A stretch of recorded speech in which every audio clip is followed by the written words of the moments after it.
bersatu di dalam doa. Bapa di dalam surga, Bapa yang baik, Bapa yang kami sembah di dalam nama anak-Mu Tuhan Yesus Kristus. Pada pagi hari ini Tuhan, kami mengucap syukur atas berkat Tuhan yang sudah memberkati kehidupan kami. Dari malam hari hingga pada pagi hari ini, kami dapat menikmati udara segar yang sudah Tuhan sediakan bagi kami. Pada saat ini Bapa, kami sudah siap mendengarkan firman Tuhan. Hadirlah menemani hati dan pikiran kami. Berkati dan ajari hamba-Mu Tuhan yang akan memberitakan firman ini. Kiranya Tuhan yang berbicara melalui hamba-Mu. Terima kasih Bapa, dengarkan doa kami di dalam nama Yesus. Kami berdoa dan mengucap syukur. Amin. Baik, selamat pagi Bapak Ibu remaja, pemuda, dimanapun Anda berada. Bertemu kembali di channel YouTube HKBP Solo. Bersama saya Sintua S. Sitanggang akan menemani pagi Bapak Ibu dan remaja pemuda sekalian. Firman Tuhan pada pagi hari ini yang akan menemani hari-hari Bapak Ibu dan remaja pemuda dimanapun Anda berada, diambil dari Lukas 17 ayatnya yang kelima. Saya akan bacakan dalam bahasa Batak Toba. Beginilah firman Tuhan. Dungi nina aka apostelima madok Tuhani. Tabaima haporsiaun nami. Di dalam bahasa Indonesia dikatakan sebagai berikut. Lalu kata rasul-rasul itu kepada Tuhan, tambahkanlah iman kami.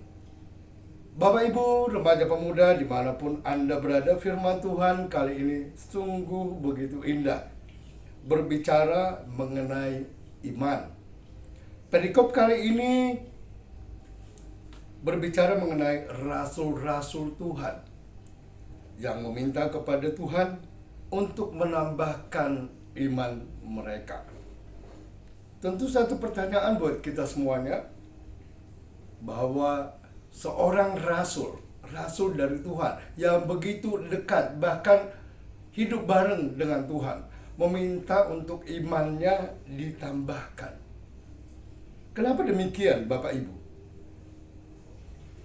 Kalau kita ingat tugas sebagai seorang rasul, mereka akan pergi memberitakan firman Tuhan, mencari jiwa-jiwa.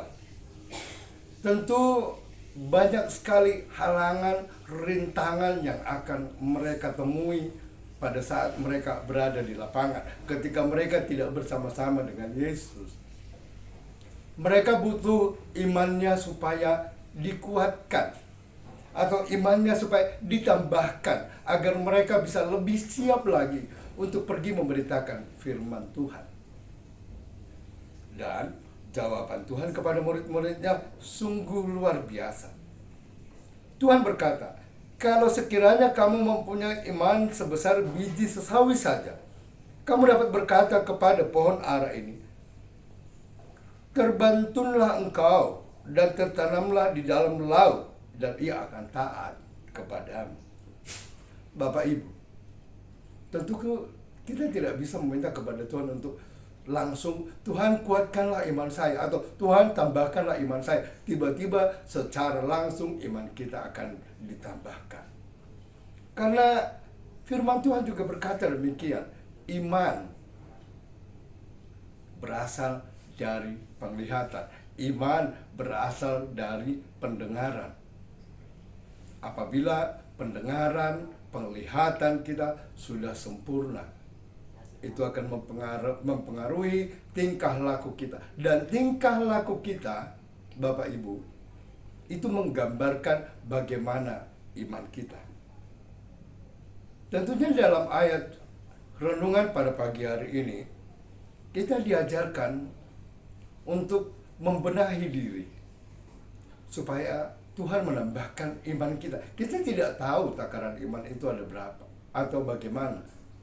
Kita tidak pernah lihat bentuk iman itu bagaimana, atau takaran iman itu bagaimana. Kita tidak tahu. Karena iman itu ditunjukkan oleh perbuatan kita, ditunjukkan oleh tingkah laku kita. Bapak Ibu, tentunya kita perlu untuk meningkatkan iman kita dengan cara kita. Bukan tiba-tiba kita meminta kepada Tuhan, Tuhan tambahkanlah iman saya. Tiba-tiba iman kita sudah ditambahkan tanpa kita melakukan sesuatu, tanpa usaha. Kenapa rasul-rasul Tuhan meminta iman mereka supaya ditambahkan? Karena memang mereka masih bersama-sama dengan Yesus pada saat itu. Tetapi Yesus tidak langsung menjadikan mereka dengan seperti yang kita harapkan, menambahkan iman mereka. Tidak seperti itu. Tapi mereka perlu untuk menguatkan diri mereka melalui perbuatan mereka, melalui tingkah laku mereka. Dimanapun Bapak Ibu remaja pemuda berada, tentunya hal ini tidak gampang. Tidak seperti yang kita bayangkan. Tiba-tiba iman kita sudah seperti yang kita harapkan, atau maksud saya iman kita tiba-tiba sudah luar biasa. Tidak seperti itu. Kita dituntut untuk berbuat seperti yang diinginkan Tuhan kita perbuat. Kita perlu untuk melihat hal-hal yang bisa menguatkan iman kita. Kalau seorang rasul yang begitu dekat dengan Tuhan meminta supaya imannya ditambahkan, apalagi kita. Tapi tidak semena-mena tiba-tiba kita meminta dengan Tuhan, Tuhan tambahkan iman saya, tiba-tiba secara langsung iman kita sudah ditambahkan. Tidak seperti itu.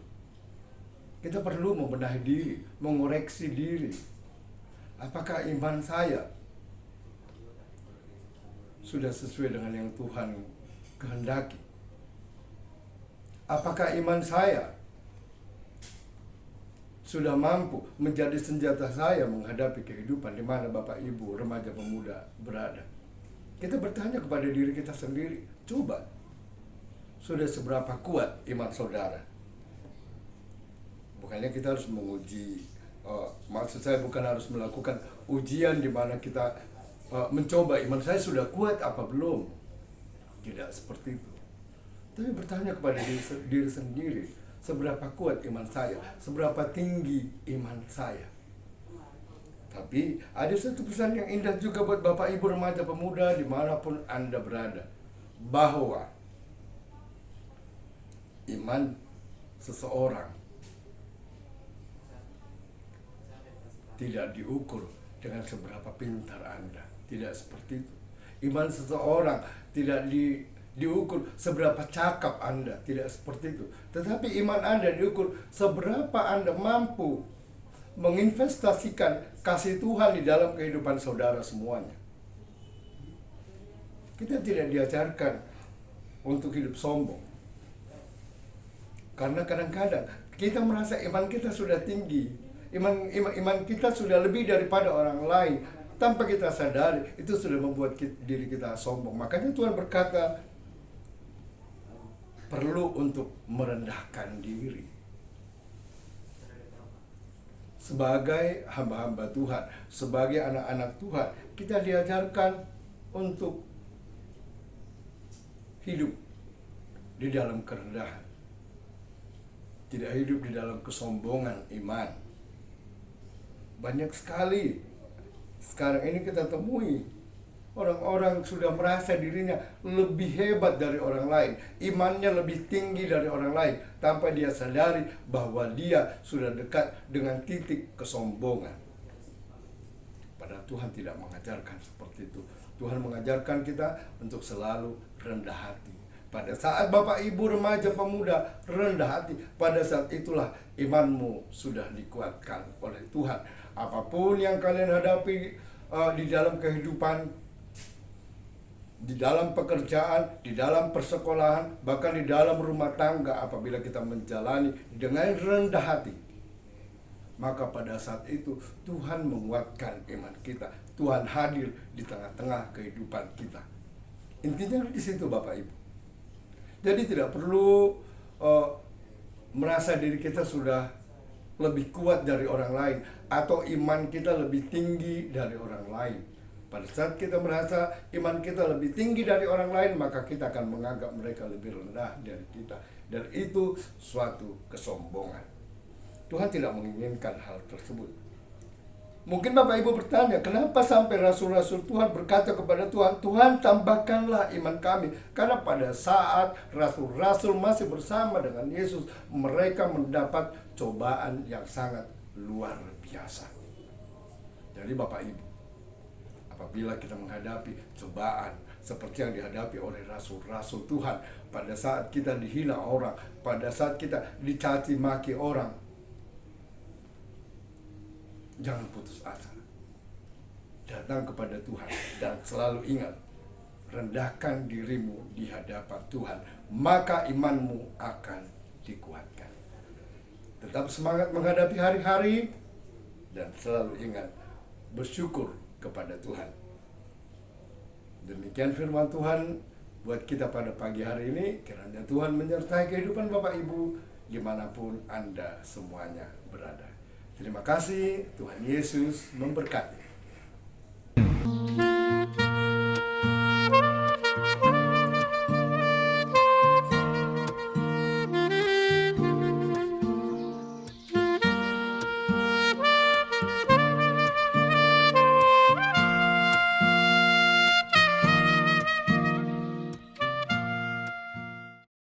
Kasih karunia dari Tuhan Yesus Kristus serta kasih setia Allah Bapa dan persekutuan Roh Kudus memberkati dan menyertai kamu sekalian hari ini, esok, dan sampai selama-lamanya.